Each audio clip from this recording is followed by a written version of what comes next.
It's Monday, April 4th, the eve of yet another pivotal showdown in this long and arduous fight for the GOP nomination. Wisconsin decides tomorrow, and the state could determine whether the Republicans are headed to a contested convention. It's a battleground both Cruz and Trump can't afford to lose.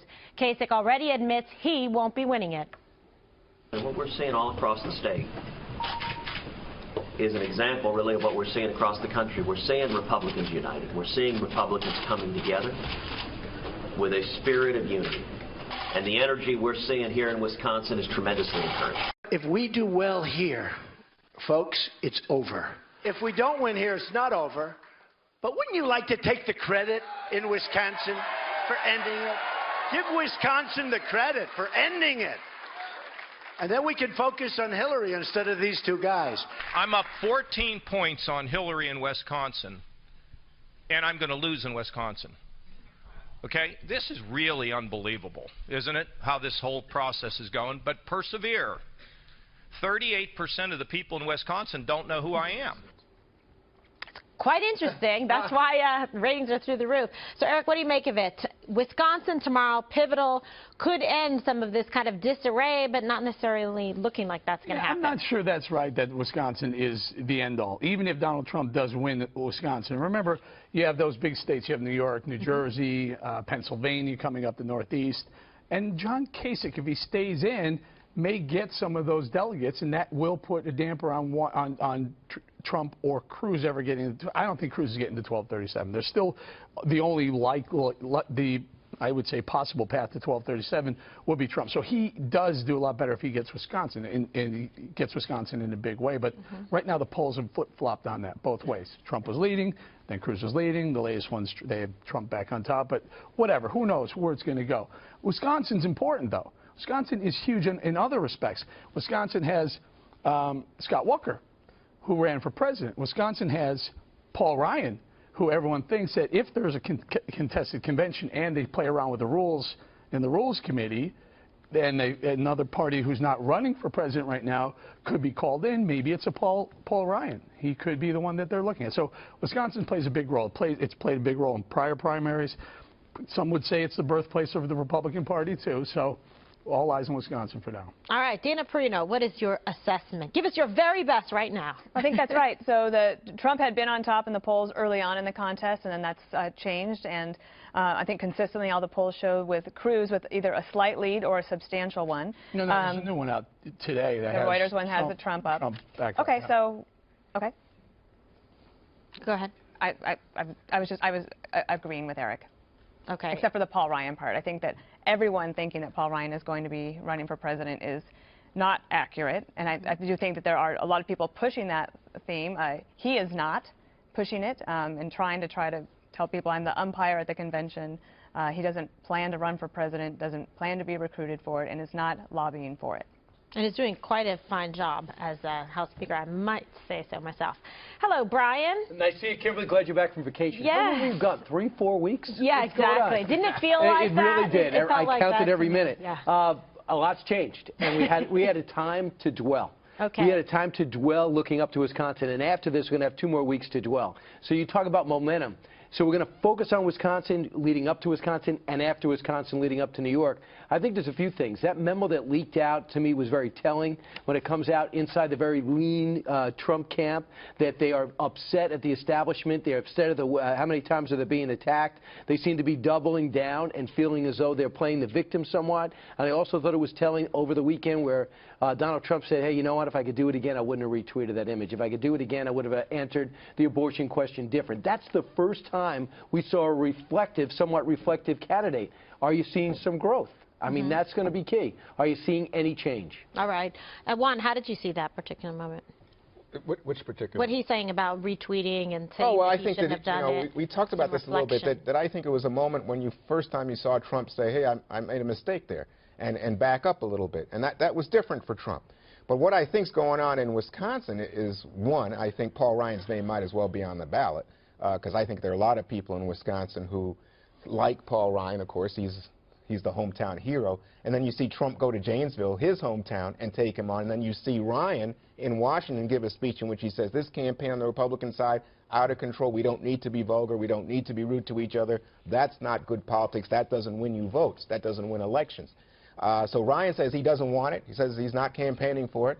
But if you stop and think about how the GOP establishment has lined up behind Cruz here, and I'm going not only Scott Walker, I'm going Jeb Bush, I'm going Carly Fiorina, I could go on, and the money that's come in against Trump in Wisconsin, they have focused. Club for Growth. Club for Growth, and now even the Planned Parenthood people are in there taking on Trump. Can I game that out of with course, you a little go ahead, bit? man. So the GOP establishment gets behind Ted Cruz. Yes, sir. Because they don't want to get Trump to 1237. For what ends, though? So they get to a brokered convention because they want Ted Cruz? No. Of course not. Of course not. I just told you. I but think the rules right now say, unless they change them, the rules right now say you need to win 8 states with a majority in order to be on the first ballot. So what they're hoping for is a second ballot so they can nominate Kasich or Ryan. Well, Ryan, I mean, Boehner, John Boehner, the former speaker who Ryan replaced, has said, you know what, if the 3 guys running don't win 1237, then it's an open convention, and he wants Paul Ryan. Wow, interesting. I also think it's kind of interesting, and I think you could appreciate this, Dana, is that whatever you think about the presidency of Barack Obama in 2008, he was so organized. He had a great message. His camp was ready to go. They ran a better campaign. Ted Cruz is running the most organized campaign. He is stealing delegates. Today the story is he's back in Arizona trying to steal delegates. He's trying to grab Rubio's delegates. He's in North Dakota stealing delegates. He's playing the game. Donald Trump maybe got his wake-up call. Let's see if he can catch up. But it's Cruz who's built to win. Stealing delegates for a later vote. Now, because the first vote you can't get them. He's preparing for a rainy day like today. Here's the question. All these delegates that have decided to get behind Ted Cruz because they don't want Donald Trump, will they stay with Ted Cruz on the second ballot, or are they going to go to John Kasich or someone else who's not? The best chance he has is getting in there and telling them why you should stay with him, making those delegates feel like they matter. You know, he's got a plane. He doesn't have a plane and a chopper, but he might be able to say, listen, this is who I am. I hope you're going to count on me. He's trying to plow the ground. Well, they both have strategies, and in particular, you know, Trump is actually hoping to recover from a rough week on the campaign trail. He acknowledged some missteps on Fox News Sunday and vowed that you're going to see a different side of him if he becomes the nominee. Was this my best week? I guess not. I could have done without the retweet, et cetera, but I think I'm doing okay. Any plans to lay off the personal attacks? After I beat them, I'm going to be so presidential, you're going to be so bored, you're going to say, this is the most boring human being I've ever interviewed. Okay, so this is Trump with a different tune, like we were discussing earlier, kind of a little bit more reflective, saying that he's going to have a different approach, attitude, perhaps, you know, if he gets the nomination and if, in fact, he wins the presidency. Dana. Well, it's very hard to make you can't make a first impression over and over again. The impression has been made. There are some people that adore Donald Trump. They will go to the mat for him. They're always going to vote for him no matter what. And there are others that have decided that they've made a judgment that they will never vote for him. And then there are others who are like, well, even if they were on the fence now, if you look at the polls, they're like, I don't think so. I actually think that he should just be himself. And that actually, if you're looking for a nominee, just be who you are. And don't always signal that you're going to be somebody else if something happens. But, Dana, don't you think you can be yourself and still have a Dana Perino working with you saying, okay, you're about to go into Chris Matthews' interview. Here's what to expect, Mr. President, or Mr. Trump. So that's what I'm saying. If he's going to be himself, he could do it with communications people around him. Right now, Not always. No, I mean, you can have great communications people. But it comes from the top. So you can prep somebody for an interview over and over again. But when they walk in there, that's them. That's not the communications people's fault. That is, you are just a support staff. But right now, if you listen to if you read this story about what makes up Donald Trump's team of 94 compared to 760 for Hillary Clinton, it's too lean. I think he would assess, he's the business expert, he's got to assess the situation and said, yeah, I saved a lot of money, but I shouldn't be saving any money anymore. I got to get communications experts in with me to brief me on things I couldn't possibly know. This is what's going on, something you touched on earlier, Brian, which is he's brought in Paul Manafort. And why? Because he now understands that there's a game, an invisible game going on for those delegates. So he brought in someone who's an old wise man of Washington Republican politics to play the game. He's even thinking about suing in Louisiana. Yeah. Because somehow he wins Louisiana, Cruz gets more delegates. He's thinking, what's going on with this game? So I was on ABC yesterday, and they say... You did great, by the way. I watched you. You're very kind. So they say, worst week ever for Trump. Well, Barry Bennett's memo comes out and says, that's spin from the establishment. Yeah. The media is part of the establishment that's anti-Trump, he makes the case.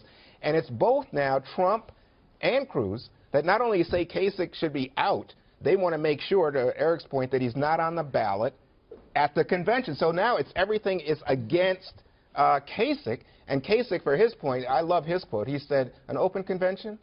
So cool. That would good be for so the kid. cool. It's good for the So kids. Why Cruz would want Kasich out. Cruz needs Kasich in there just to ensure that he gets any sort he of thinks he's proportional losing delegates. votes in Wisconsin to Kasich. Yeah, okay, but he's going to need him down the road to make sure that Trump doesn't get to 1237. I also watched every single Sunday show this week. I saw you on there. You did a great job. Read the People. Check out his book. It was very fascinating to me to see Reince Priebus on. Every channel. On every single channel. Everyone. Explaining this rules thing, which I'm not sure I even buy what they're selling us right now. I've read these rules. I have them right here. I've read them 4 times. I'm still trying to work. They're the old rules anyway. They're going to rewrite the rules. They can. The Rule 42 says rules 26 through 42 are temporary, which means they can rewrite them. Guess where that rule about the 8 delegates falls? Rule 42. Rule 40 of 42. So it's temporary. Whatever. Here's the point. It struck me as this. I see 2 parties, the GOP establishment and the Donald Trump party, instead of one party. At this stage of the game, in any other race, the party that was the guy who didn't, you're backing a candidate who's not the nominee or going to be the nominee, you jump in line, you form in line because you want to take on Hillary Clinton, right? Yeah, you're right. This is a bifurcated Republican Party right now, and it's horrible for the party. But wait a minute. I think it's like close to 3/4 of Republicans aren't voting for Trump, right? Well, that would make 90% of them aren't voting for Cruz and 98% of them aren't voting for Kasich. It's the same. Okay. But the end result is what? All this division and fracturing is doing one thing, and it's serving to make sure that Hillary Clinton is the next president of the United States. So think about that if you can at night, if you're not frightened and terrified like it scares me. Okay.